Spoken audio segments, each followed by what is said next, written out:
हमने कई बार सुना है कि ये मांगलिक हैं, मंगल दोष है, इनकी कुंडली में मंगल है, इनकी कुंडली में मंगल नहीं है। ये सारी चीज़ें हम मंगल को लेके बहुत बोलते हैं और हमारे यहाँ पे ऐसे कि ओहो! मांगलिक होना यानी कि जैसे वो मंगल जैसे कुछ अशुभ करता हो या मांगलिक होना गलत चीज़ है। नहीं, ऐसा नहीं है, मंगल होना यानी कि गलत चीज़ या लड़का या लड़की गलत, ऐसा कुछ भी नहीं होता है। इनफैक्ट अगर हम देखें तो 24 घंटे में से 10 घंटे ऐसे हैं जहाँ पे वो 10 घंटे में जन्म लेने वाले जो इंसान होते हैं वो मांगलिक ही होने वाले हैं।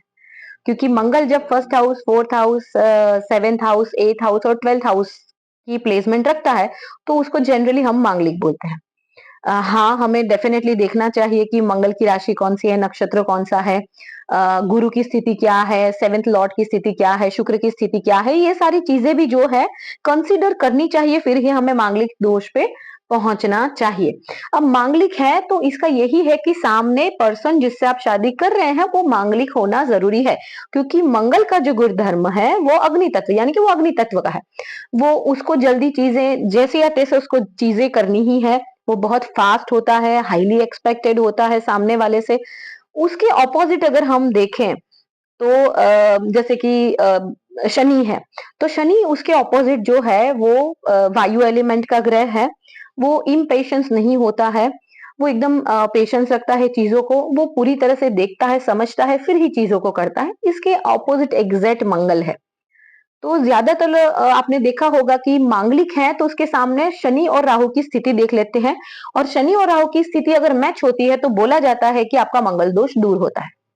मैंने ऐसी कई कुंडलियाँ कंसल्ट की है जहाँ पे लड़का या लड़की कोई भी जो इंसान है वो मांगलिक है और सामने उसका पार्टनर नॉन मांगलिक है बल्कि शनि या राहु है, वो दोनों साथ भी नहीं रह सकते और अलग भी नहीं हो सकते हैं। कैसे होंगे? क्योंकि मंगल जो है वो अग्नि तत्व का है और जबकि शनि जो है वो वायु तत्व का। अब वो दोनों ना साथ में रह सकते हैं ना अलग हो सकते हैं। तो हम जो भी आते हैं उसको एडवाइस करते हैं कि आप कभी भी मांगलिक पर्सन है उसके सामने शनि और राहु को मत बिठाइए। आप अगर देखना है तो केतु और सूर्य की स्थिति देखें, वो भी इक्विवेलेंट ही होते हैं। तो जिसको मंगल है उसको सामने अपने पार्टनर की कुंडली में केतु और सूर्य की स्थिति देखनी चाहिए, ना कि शनि और राहु की। क्योंकि शनि और राहु जो है वो मंगल के एग्जैक्ट ऑपोजिट नेचर रखते हैं और अगर इन ये दोनों अगर रिलेशनशिप में आते हैं या इनकी शादी होती है तो इनकी शादी में बहुत सारी प्रॉब्लम्स होती है, ना वो साथ में रह सकते हैं ना वो अलग रह सकते हैं।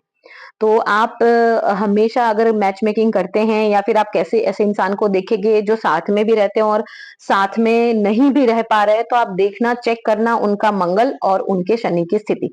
मतलब एक मांगलिक होगा और दूसरे को शनि होगा या राहु होगा। तो ऐसे कभी भी एडवाइस नहीं करना चाहिए कि अगर मांगलिक पर्सन है तो उसके सामने उसको शनि और राहु को बिठा दो तो वो दोष चला जाता है। मैंने इनफैक्ट इससे उल्टा देखा है। तो बेटर है कि आप केतु और सूर्य की स्थिति को देखें।